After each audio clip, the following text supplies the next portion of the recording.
naši oceni je kadrovanje v državnih podjetij ena izmed pomembnejših tema, ki bi mogla praktično vsega v državi zanimati, še zlasti pa bi mogla zanimati politiko in tisti, ki skrbijo, da se s tem državnim premoženjem upravlja čim boljše.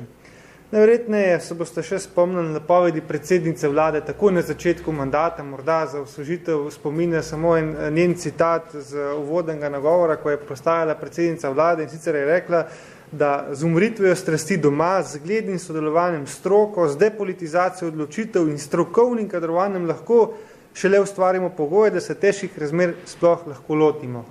To je bila njena izjava in kot se zdi in kot kaže, je vse to, kar je napovedala, ostalo zgolj mrtva črka na papirju. Drugačen pristop pri kadrovanju je bila ena izmed pomembnih napovedi nove vlade, ampak od tega se praktično ni zgodil več, celo več. Z novo vlado smo dobili politično kadrovanje najslabše vrste. Ni pomembno, kakšni so rezultati, ni pomembno znanje, ključno je, da je naš. In to je tista stvar in tisti koncept, ki ga je vlada zapopadla s prihodom na oblast. Zdaj, v zadnjem obdobju ste lahko bili priča spopadov številnih vplivnih stricev iz ozadja, ki se na nek način borijo za svoj kos pogače državnega denarja, perje frči sem ter tja. In če omenim zgolj nekaj zadnjih najbolj zanimivih bojev, je eden izmed takšnih, ki zgovorno govori o situaciji v vladi in pa v zvezi s samim kadrovanjem, je neposreden in stalen spopad med Pozitivno Slovenijo in pa SD-jem. Tukaj bi omenil predvsem spopad med Čufarjem in pa Lukšičem in pa medsebojno obtoževanja, kdo ima večji vpliv pri kadrovanju. Ne pozabo, da je tudi Zoran Janković nedavno rekel, da so glavni kadrovniki Borut Jamnik, Tomaž Kuntarič in pa Uroš Čufar. In pa zelo zgovorna je bila tudi izjava nekdanjega predsednika sveta Soda Otmarja Zorna, ki je rekel, da kadrovanje še vedno izvajajo naprej interesne skupine, ki so povezane z določenimi politiki in pa da uprava Soda ni upravila svojega. To je pač izjava gospoda Otmarja Zorna. Po naših informacijah, ki smo jih dobili strani Soda, je to zgolj del resnice, drug del resnice za ta odstop je pa tudi ta, da tudi gospod Otmar Zorn ni mogel izvesti oziroma izpeljati svojih zamisli v zvezi s kadrovanjem in lahko ta odstop razumemo tudi kot del užaljenosti oziroma nestrinjanja z nezmožnostjo uveljavljanja svojih interesov. Zdaj, če to zadevo povežete malo skupaj, boste lahko ugotovili, da gre za, ali pa, recimo, če nadaljujem še z nekaj primeri, lahko povem tudi, da odstop Alenke Stanič, ki je bila strokovnjakinja za zahtevne zaposlitve, je zgolj potrdila to, kar smo že dolg časa vedeli, da so te akreditacijske komisije zgolj alibi za nadaljno politično kadrovanje. Zgovoren je tudi razrešitev ali pa nastavitev novega nadzornega sveta NLB-ja, pa v zvezi s Triglavom, recimo kaj je naredil nadzorni svet Teša, ko je potrdil Petra Dermola, člana SD-ja, kljub temu, da ni imel 5 let vodstvenih izkušenj, da vlada zna poskrbeti za svoje ljudi, govori tudi imenovanje Iztoka Podbregarja za člana uprave Aerodroma Ljubljana in še kaj bi lahko naštel vse te stvari, vsi dobro poznate, ki spremljate te stvari. Ampak po naši oceni gre za odprt in javen spopad, kjer vsak interesen lobi ščiti svoj imperij vpliva.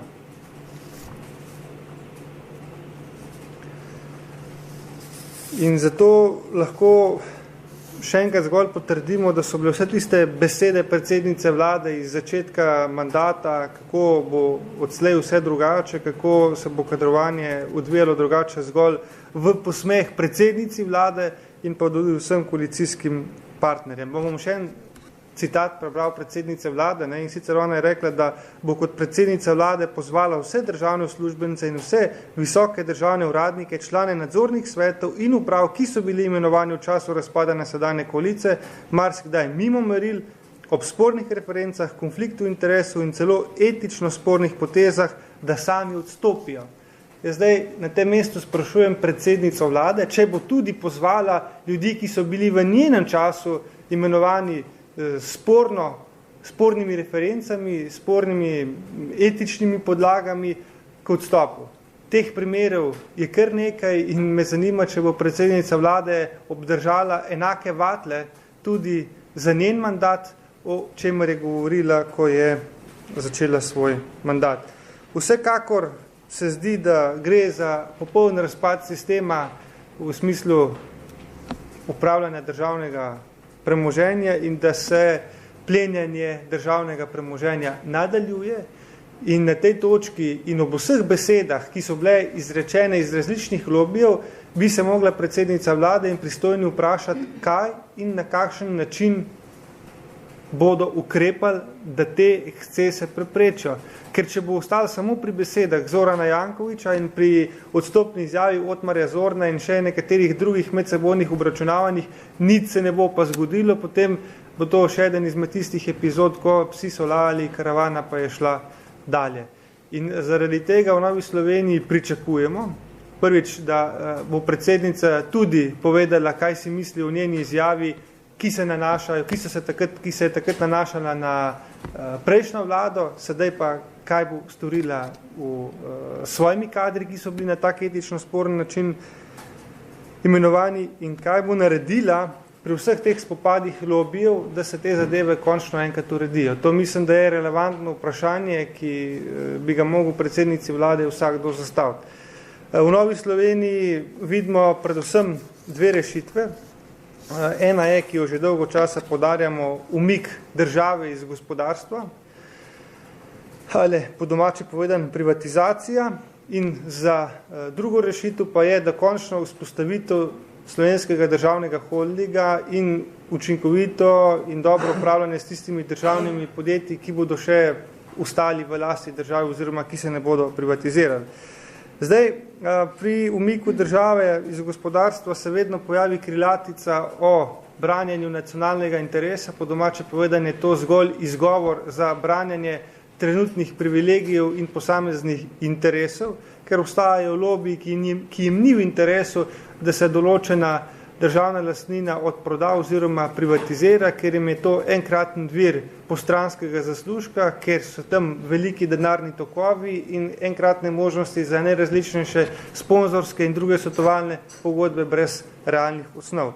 In to je eden izmed glavnih razlogov, zakaj smo v Sloveniji deležni takšnega nasprotovanja privatizaciji, seveda vse pod krinko nacionalnega interesa. Zdaj, če pogledate privatizacijo kot tako, ne bi smela biti slaba, ker če se vprašate, kdo in zakaj bi kupil slovenska podjetja, potem je odgovor relativno preprost. Slovenska podjetja bi kupovali tisti, ki želijo usvojiti na takšen način določen del slovenskega trga in pa ki želijo pridobiti znanje in tehnologijo, ki jo ta slovenska podjetja imajo. In logično in razumljivo je, da vsak dober gospodar bi takšna podjetja naprej še razvijal in pomagal, da rasejo in da ustvarjajo dobiček, kar je normalno in je dobro za državo in tudi za zaposlene, ne pa, da bi podjetja kupoval zaradi tega, da bi jih zapiral in uničeval. Vsak dober lastnik oziroma vsak dober gospodar se tega zagotovo ne bi lotil.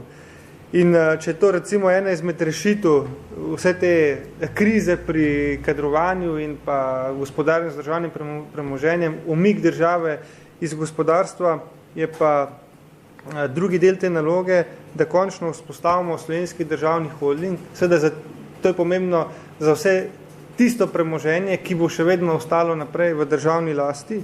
Predvsem bi slovenskim državnim holdingom vzpostavili jasno linijo odgovornosti, ker danes jo nimamo. Danes lahko spremljate skoraj v živo neposredne spopade med posameznimi klani, ni pa jasno, kdo je za kaj odgovoren in kdo dejansko ima realen vpliv na posamezna imenovanja. Zdaj, po naših informacijah, ki smo jih dobili od prejšnje uprave Soda, so ogromno stvari pripravili in jih tudi tehnično dodelali, da bi slovenski državni holding lahko začel čim prej delovati. Vse pa se je z nastopom te nove vlade žal ustavilo. Na nek način je zdaj realizacija oziroma vzpostavitev Slovenskega državnega holdinga v nekem mrtvem teku in mi to ne moremo razumeti drugače, kot da je številnim globljem to v interesu, ker omogoča še nadaljno ribarjanje v kalnem in pa odtekanje državnega denarja na privatne račune. Tako da, kot sem rekel, s tem bom zaključil, mi na vse te zaplete, na vse te male vojne klanov pričakujemo, da bo predsednica vlade ukrepala in ponudila neke rešitve za zaščito slovenskega državnega premoženja.